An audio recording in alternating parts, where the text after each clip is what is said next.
अब करते हैं क्वेश्चन नंबर 12। हम सॉल्व कर रहे हैं HCV चैप्टर 5 NLM। यह है एक्सरसाइजेस का क्वेश्चन नंबर 12।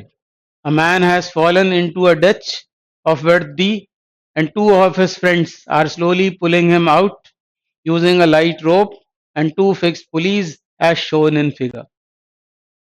तो ये फिगर साथ में दिया हुआ है। एक आदमी एक गड्ढे में गिर गया है। डिच मतलब गड्ढा जिसकी विड्थ है D। तो ये एक कोई आदमी टी विड्थ के एक डिच में गिर गया है और उसके दो फ्रेंड्स, ये फिक्स्ड पुलीज और लाइट रोप्स की मदद से इस आदमी को धीरे धीरे इस गड्ढे से बाहर निकाल रहे हैं। ऐसा बोल रहा है। Show that the force assumed equal for both the friends. ऐसा मान लिया है कि दोनों फ्रेंड्स ने रोप पर इक्वल फोर्स एक्सर्ट किया है। तो show that the force exerted by each friend on the rope increases as the man moves up। जैसे जैसे ये आदमी बाहर निकलता है, वो जो भी फोर्स लगाया होगा इन फ्रेंड्स ने रोप पर, वो फोर्स बढ़ता चला जाता है। ये हमको बताना है।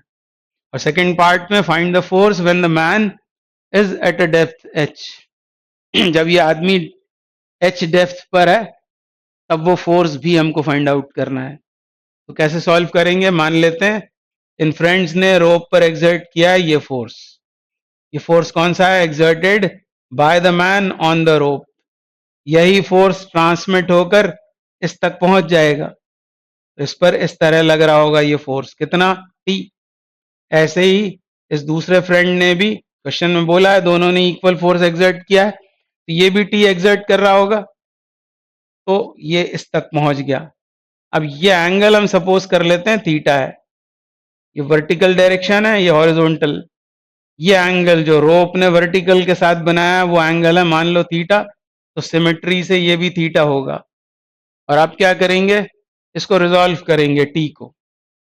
इस टी को रिजॉल्व करेंगे तो इसका एक कंपोनेंट इधर आएगा, कितना होगा वो हो जाएगा टी कॉस थीटा। और इसका भी कंपोनेंट इधर टी कॉस थीटा होगा, यानी वर्टिकली अपवर्ड नेट फोर्स कितना हो जाएगा? 2t cos theta. और इस टी का इधर कंपोनेंट क्या होगा हॉरिजॉन्टल में? वो होगा टी साइन थीटा। और इसका भी इधर कंपोनेंट होगा टी साइन थीटा। ये जो हॉरिजॉन्टल वाले हैं ये दोनों कंपोनेंट्स, ये तो बैलेंस हो जाएंगे। इसके ऊपर vertically upward 2t cos theta act करेगा। और इस आदमी का मास यदि m है तो उसका वेट वर्टिकली डाउनवर्ड्स काम करेगा। इस तरह से आदमी पर लग रहे होंगे दो फोर्सेस वर्टिकल में। हॉरिजॉन्टल में नेट फोर्स 0 है और यदि इसे धीरे धीरे बाहर निकाल रहे हैं, इसका मतलब क्या है? इसका मतलब उस पर एक्ट करने वाला नेट फोर्स 0 है। नेट फोर्स 0 होगा और नेट फोर्स 0 है मतलब 2t cos थीटा mg के बराबर है। तो इसमें आप ये कैसे हो सकता है वगैरह ऐसा मत सोचना। ये फर्स्ट लॉ यही तो कहता है कि नेट फोर्स 0 हो तो पार्टिकल अनएक्सेलरेटेड रहता है। तो इसके ऊपर लगने वाला नेट फोर्स 0 है, भले ही वो ऊपर जा रहा है, मतलब in other words constant speed से ऊपर जा रहा है, मतलब ही स्लोली ऊपर ले जाया जा रहा है, तो उसके ऊपर नेट फोर्स 0 ही होगा। तो 2t cos थीटा हो गया mg। तो हमें तो इसकी बात करनी है t की। तो t इक्वल्स टू कितना हो जाएगा? mg upon 2 cos theta.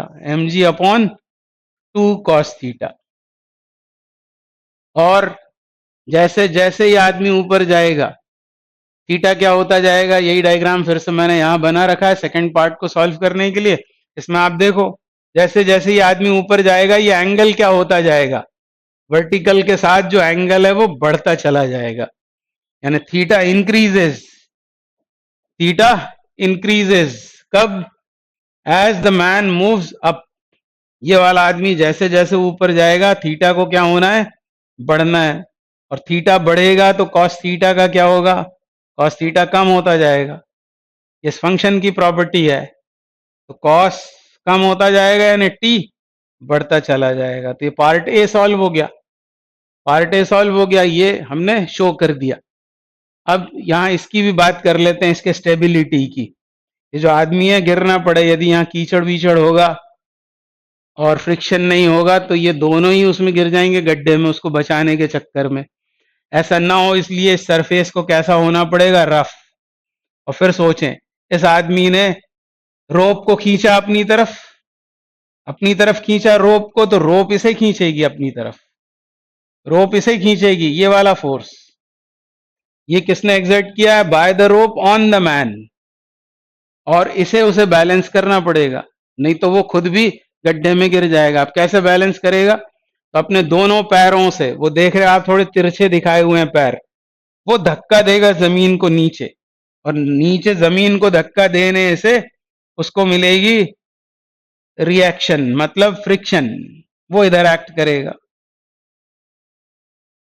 आप समझ रहे हैं? ये किसने लगाया? रोप ने लगाया, रोप ने आदमी पर लगाया, और उसने जमीन को धक्का दिया तो जमीन ने उसके ऊपर लगाया ये फोर्स। ये दोनों इक्वल ऑपोजिट होकर इसके ऊपर नेट फोर्स 0 होगा, तभी ये सब कुछ हो पाएगा। मतलब सरफेस को रफ होना पड़ेगा ताकि वो खुद ना गिर जाए गड्ढे में।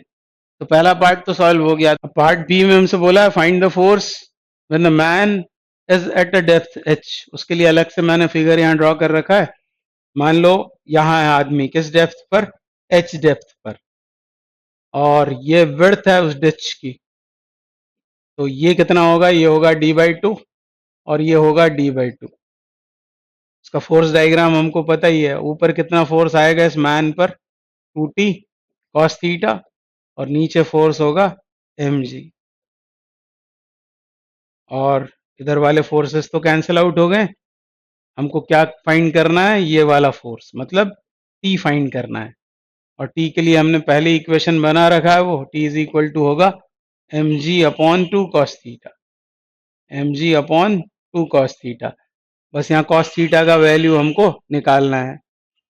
तो जब ये h डेप्थ पर है, मान लें ये एंगल है थीटा, और इस ट्रायंगल में ये होगा हाइपोटेन्यूज, मतलब ये कितना हो जाएगा?